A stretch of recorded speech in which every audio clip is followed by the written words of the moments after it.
Welcome back to Main Street TV. Today we're sitting with one of our biggest patrons as a customer, friend, mentor, and then some, Mr. Atul Hegde. Stop it. I think you should not call me Mr. Mr.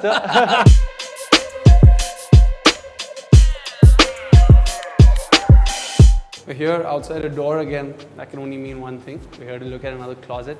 This one's a personal favorite. Let's get into it and check it out.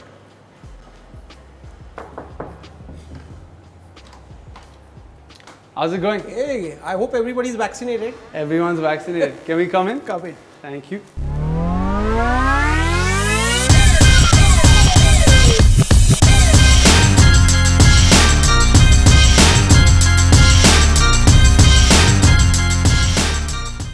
Welcome back to Main Street TV and to another episode of the Closet Tour series we've been doing for a bit now. We're here today with one of our biggest customers, patrons, friends, mentors, and then some, Atul Hegde.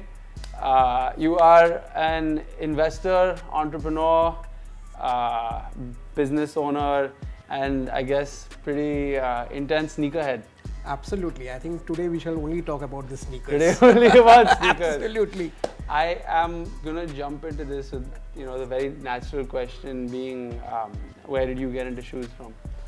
Well, I always had an affinity for sneakers, but I think the bug really hit was when Pharrell dropped these superstars, and they came in these amazing colors. It was single color each pair, and I think I was on a flight. I don't remember which airline, but in that in-flight magazine, I saw this beautiful visual, some 40 pairs. That typical round shot that they have, a top shot, and it was just amazing.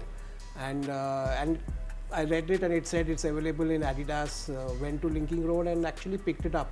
So it was a nice retail co-op, and one color led to another and so on, and then it really began. I think almost a decade back now. A decade ago. Damn, that's rare to hear in India. So many, we rarely come across sneakerheads who have been sneakerheads for so long and are still collecting at such a high pace. Yeah, I think the recent last 2-3 years, you should be blamed for it. I think with the kind of stuff that Main Street has been doing, even if we don't want to get deeper into the rabbit hole, you guys really are the culprits for that. I will take full credit. I think the natural place to begin will be what's closest to your heart, or the Yeezy section. If you had to pick, I know it's like picking between children, but if you had to pick a favorite of all your Yeezys, which would it be and why? It has to be the Belugas, and I don't have the OG ones. I have the ones. You have two of the 2.0s. So, yeah. These are, so this is a reflective. Yeah. So we see 3 pairs of Belugas here, 2 of the 2.0s, and 1 of the re-release reflective. Yeah. So these are really my favorites, and I absolutely love them. I've been wearing them it's the color. All across. It's the color. You like the neutrality. It's the color and all of that. And the other one which I like, which I know a lot of people actually don't ride, are the semi-frozens. Semi-frozen. No, I think it's a fairly popular. Yeah, it's a very popular thing, and I like this pop of color. But the core red, something I haven't worn yet, recently acquired, not recently, about 6 months back. Also popular shoe though. Yeah, absolutely. Why don't you have a pair of the OG Beluga? Okay, 6 attempts from StockX. Okay, I don't know why I never attempted with you guys. Because we got Sahil a pair. Yeah, I know you got Sahil a pair. And that was a personal push. He was like, I need to get one Yeezy, what should I get? I've been trying it from the time it was $1,500. It's now at $400, and still it doesn't pass the authenticity check. So that's the reason. Luck or a glitch in your account. We'll get you a pair after this. I think that's much due. Yeah. If you had to pick a silhouette from all Yeezys, which would it be? The 350s. The 350s for me are absolutely, I feel design-wise, comfort-wise, just stand out. The other one that I'm a big fan of, and I wore so much, and now I had to buy a new pair, are the Wave Runners. So this is something. This re-release was a no doubt. Yeah, right? but this is not a re-release pair. I bought it last year because my previous pair was really beaten down. I really liked at that point of time. Right now I'm not sure, but it would be among my top 5 Yeezys. It's a lovely shoe. Yeah. Which here is your least favorite Yeezy? Oh, there are lots of them, but I think this new one. Yeah, I find this very, very odd. I just bought it because it's a new one, so I had to have it. It is extremely odd. It just seems to be very confused, right? It's wanted to be a 350. but it I decided don't know. not to Yeah, be. what is this sock runner Yeah. situation? So this would definitely be. And the other pairs that I'm really disappointed, and I don't think I have all of them here. These MNVNs, right? So I have pretty much all of them. The first original 3-4 colors. But somehow, when I saw them, I just don't feel like wearing them. Yeah. Something I really want to touch upon is your Instagram username. It's open, but at the same time very subtle. It goes by the Sneaker Monk. If you haven't checked it out yet, please do. I'm very curious about why the name and what it is to you. So, it started off being, very confusing. So it was almost like two different personalities. I was trying to have some work stuff going on, some of the sneaker stuff. But I think the last 3-4 years, very clearly focusing on the sneakers. But for me, it's really about, trying and at least share some of my recent purchases and things like that. That's primarily what the account is for. I also do some of travel when I'm traveling, but that now is really become in context of a sneaker. If I go to an interesting place, or if I find something interesting, or if I meet somebody interesting, in the sneaker space. I've been trying to connect with a lot of entrepreneurs in this space like you. That being said, we have an interesting segment on the show that we usually do. It's called Drip or Drown. I'm going to give you 2 Yeezys to choose from at a time, and we'll do this 3 times. You got to make a decision. All right. We will go some of your favorites versus each other to start. I'll take OG Beluga versus your semi-frozen yellow. I think Drip. Beluga and the semi-frozen yellow is out. That's just okay. We'll go with a couple of the ugly ones. I think you'll be ready to get rid of both. Yeah. Get rid of both, but between the two, I'll still hold on to this. You still hold on to this? Yeah. This is really bad. Let's go with a few classic Yeezys. Bread versus Oreos. Oh, tough one, but I'll hold on to the bread. The bread? Yeah. Classic Carve. All right. By the way, that's my backup pair. Huh? That's my current pair. Bread, I see it. This is beat as hell. That being said, I want to take this next to the luxury space. We're at the section which is, in my opinion, I think your favorite kids right now. Because you've gone just absolutely ham. I think in the last year, we've seen you buy Louis Vuitton shoes back to back like nobody's business. Tell me about your first Louis Vuitton sneaker. Why you were so roped? It's roped in so heavily. Yeah. So I'll tell you, the first one is not here. It was almost about 15 years back. Oh. Okay. I still remember going to the flagship Champs-Élysées store and picking up this nice red sneakers. They did not look like this at all. They had the more Vans feel to them. So that was really my first this. And after that, maybe a couple more, and really had not got into this brand at all. And then I think once Virgil took over and the kind of stuff that he started doing with the sneakers here is what really drew me in. Just look at the quality that's there. But, this entire re-entry actually started with this pair. Okay. I think. And I remember when you got this. Yeah. So this is the Nigo. Yeah. The Nigo collab with Virgil. I absolutely fell in love with the kind of detailing it has, and the sensibilities, all of that. In fact, you can see how it started. I think we're looking at about 15 pairs here. You're sitting at what, 20-30 in the collection of Louis Vuitton sneakers? Could be. Again, not very 20. common to see a sneakerhead closet with that many of Louis Vuitton sneakers, right? Especially if most people with Louis Vuitton sneakers aren't usually into heavily into sneakers. What here is your favorite pair? Is it still the Nigo? Nigo, for comfort are these new tactic runners. They're beautiful, extremely comfortable. So that's some of these are very new. I've not even worn them. I see you got all 3 colors in this. Yes. I'm not even sure what this is, the denim. Is this a denim? So now there are many more colors in this. I think 2 more have got launched, but they're all in the lighter shade. So I'm not picking them up. They're not on the way yet? No, not on the way yet. Absolutely no. That's very fascinating.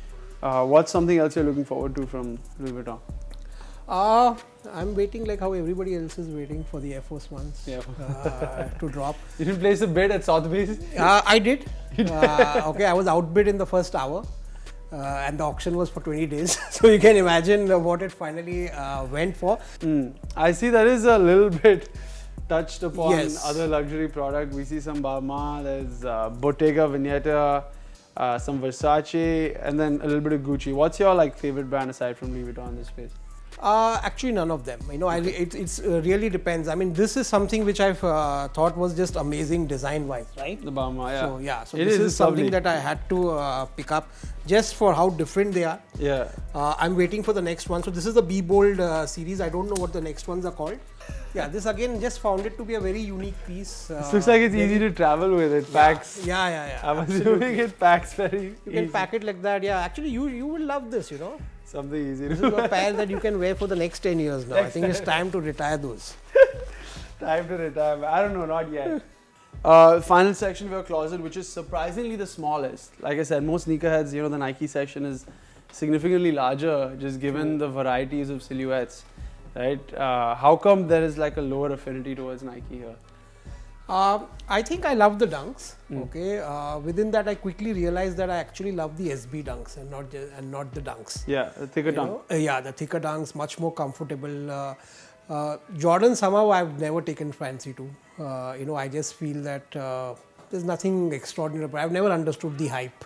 And mind you, I'm a huge fan of Michael Jordan. You know, follower of basketball for many now couple of decades now. Yeah. But it's one silhouette that's you know, never caught my fancy. But Dunks I absolutely love. Some of the good ones are extremely difficult to get. Then I see you have a strong affinity for specific collections. Right? We see the Supreme set. Were you fond of these? Are you keen to purchase some of the older OG Supreme Dunks like the early ones? No, I'm not. I mean, I think in this began, you know, just for a lark. Started off with it. In this, my favorite are actually the green ones. Okay.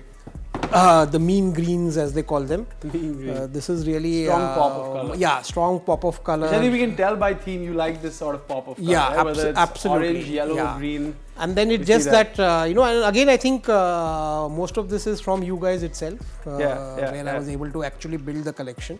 Awesome. Collection wise, then from next pop of color we have the Grateful Deads. Oh yeah, so this again started with the green, again from you guys. You know, long wait, but yeah, it came. Green. The orange ones I was very lucky. I think it took about 6-8 months. Low ball offer on StockX, had forgotten about it. And it just you know, and one day it just dropped and got it, and I think I just saw it recently. It's some crazy pricing now. So yeah, the Grateful Deads have definitely gone up. And then there's some other interesting shoes. I see the Habibi Dunks. And I know how much time you spend in the UAE. I'm sure that was a special shoe to you. Oh, absolutely. You know, and I actually have an iconic shot of this from my hotel room. I'll share that with you. You know, with the Burj Khalifa in the background. Sick. So, but yeah, again, I know I like it. I actually like it. I know a lot of people will not like me for saying it more than the Chicagos, which incidentally were the first pair I ever bought from Main Street. Main Street. You know, didn't know any of you guys. Just walked in. You know, there was Himanshu sitting there, and he said, "Okay, we'll order this for you." Yes, of course, it took lots and lots of months for it to arrive. I remember that. Yeah, but that's what really get going. But it's something that I've never worn. Sparked a strong relationship. Absolutely. And then I think at the end here we see a couple of lonely Jordans. Yes. You're one of very few highs that you like. Yeah. So this is my all-time favorite amongst. It's a beautiful shoe. Yeah, it's a beautiful shoe. And the Obsidians have, like, the market has given them the value that, you know, like you said, they're up, I think, what, 60 yeah. grand. And of course the off-white, that's the third. You know, third Jordan highs of the lonely Jordan highs here. Yeah. The UNC. Absolutely. So Icon. this is again a beautiful pair, not worn yet. But yeah, this is something, I think among all this is the one that I'll wear. Hopefully soon. Yes. And then of course there's some casual Jordan lows. Not much to say about them. But you know, in this row, this is my favorite. Yeah, I was gonna ask about these. What are these? I don't even know. So these are called fried chicken Air Max. You know, so they I believe you know, it replicates this fast food wrapping paper in Japan. I see. In which they give the fried this. So this is something again I picked up. It's $100 shoe. The narrative is. Yeah, but I love the color. It's nice. There's prongs on the inside. Yeah, absolutely. So it's a great fun shoe to have. Very interesting shoe. I think that brings us to the end of this video. Thank you for inviting us in. It has been an absolute pleasure to be here. Absolute pleasure. And I think it was very fascinating for us to see such a unique collection despite having such high volume. You know, most time when we see volume, it's everything. Yeah. But despite the volume, this taste has been very fun for us to capture, and I hope the audience responds to it. As I said, you guys are a big part of the blame goes to you guys. I'm very happy to take credit. Thank you guys for watching this video. Make sure to like, comment, and subscribe. Follow Atul at the Sneaker Monk on Instagram, and subscribe to the channel so we can see more videos like this. And we'll see you in the next one. Peace.